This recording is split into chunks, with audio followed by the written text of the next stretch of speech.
to be paid to me, otherwise I should claim that I was the wife of his son secretly married.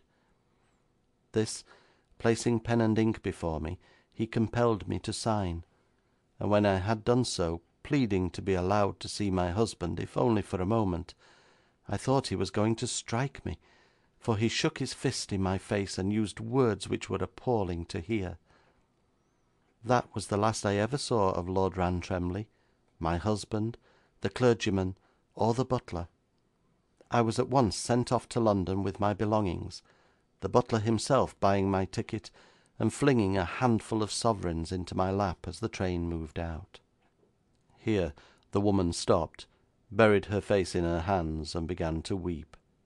"Have you done nothing about this for the past 10 years?" She shook her head.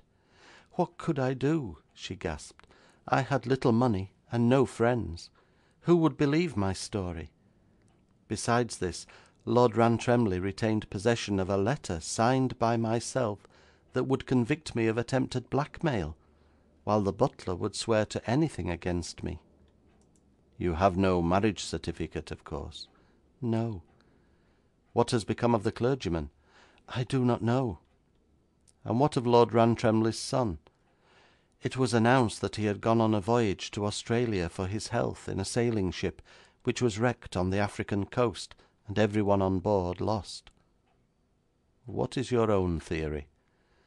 "Oh, my husband was killed by the blow given him in the chapel." "Madam, that does not seem credible. A blow from the fist seldom kills." "But he fell backwards, and his head struck the sharp stone steps at the foot of the altar. I know my husband was dead when the butler and his father carried him out."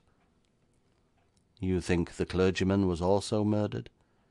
"I am sure of it. Both master and servant were capable of any crime or cruelty." "You received no letters from the young man?" "No.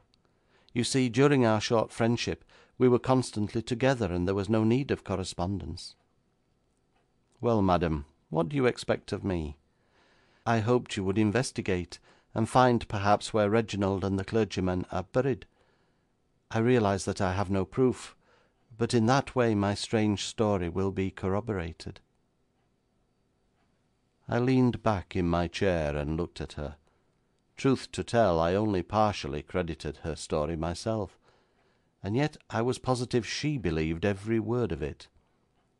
10 years brooding on a fancied injustice by a woman living alone, and doubtless often in dire poverty, had mixed together the actual and the imaginary, until now, what had possibly been an aimless flirtation on the part of the young man, unexpectedly discovered by the father, had formed itself into the tragedy which she had told me. "Would it not be well," I suggested, "to lay the facts before the present Lord Rantremly?" "I have done so," she answered simply. "With what result?"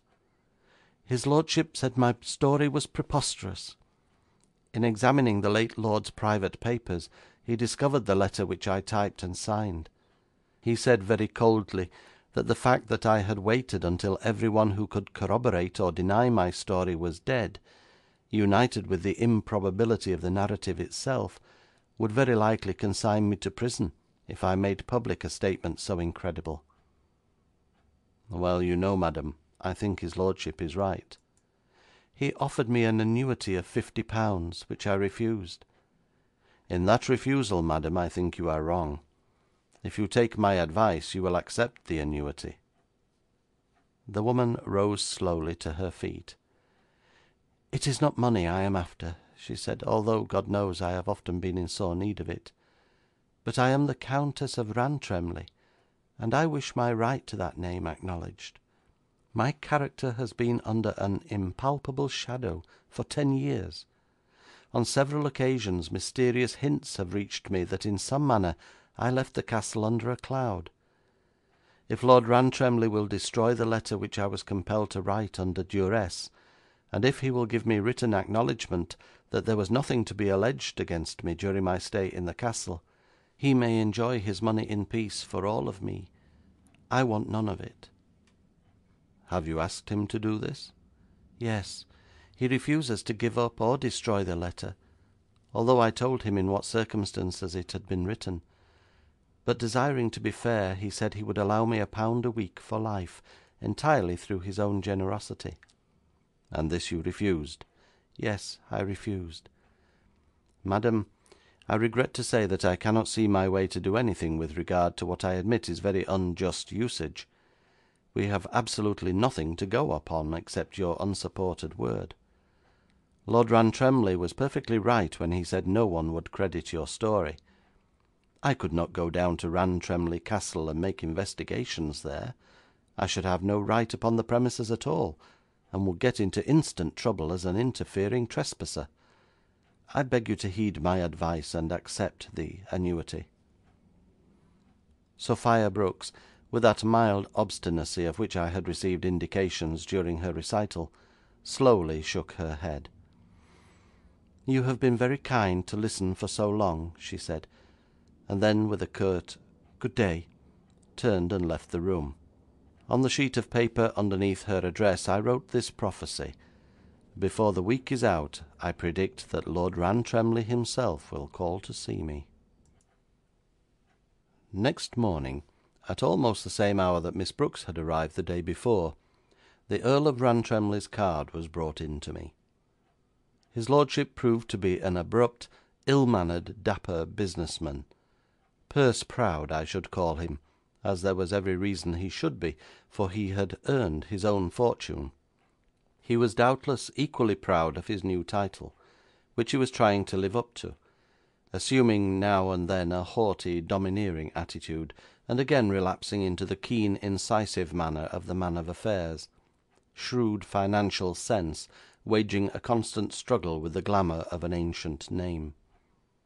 I am sure he would have shone to better advantage either as a financier or as a nobleman, but the combination was too much for him. I formed an instinctive dislike to the man, which probably would not have happened had he been wearing the title for 20 years, or had I met him as a businessman with no thought of the aristocratic honour awaiting him. There seemed nothing in common between him and the former holder of the title. He had keen, ferrety eyes, a sharp financial nose, a thin-lipped line of mouth which indicated little of human kindness. He was short of stature, but he did not possess the club foot, which was one advantage. He seated himself before I had time to offer him a chair, and kept on his hat in my presence, which he would not have done if he had either been a genuine nobleman or a courteous businessman. 'I am Lord Rantremly,' he announced pompously, which announcement was quite unnecessary, because I held his card in my hand. 'Quite so, my lord. And you have come to learn whether or no I can lay the ghost in that old castle to the north which bears your name.'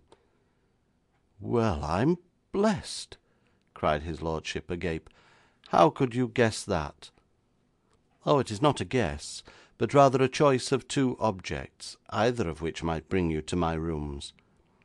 I chose the first motive because I thought you might prefer to arrange the second problem with your solicitor, and he doubtless told you that Miss Sophia Brooks's claim was absurd, and that you were quite right in refusing to give up or destroy the typewritten letter she had signed 10 years ago, and that it was weakness on your part, without consulting him, to offer her an annuity of £52 a year.' Long before this harangue was finished, which I uttered in an easy and nonchalant tone of voice, as if reciting something that everybody knew, his lordship stood on his feet again, staring at me like a man thunderstruck. This gave me the opportunity of exercising that politeness which his abrupt entrance and demeanour had forestalled. I rose, and bowing, said, 'I pray you to be seated, my lord.' He dropped into the chair rather than sat down in it. 'And now,' I continued with the utmost suavity, stretching forth my hand, 'may I place your hat on this shelf out of the way, where it will not incommode you during our discourse?' Like a man in a dream, he took his hat from his head and passively handed it to me, and after placing it in safety, I resumed my chair with the comfortable feeling that his lordship and I were much nearer a plane of equality than when he entered the room. 'Now, about the ghost with the club foot, my lord,' said I genially. May I take it that in the city that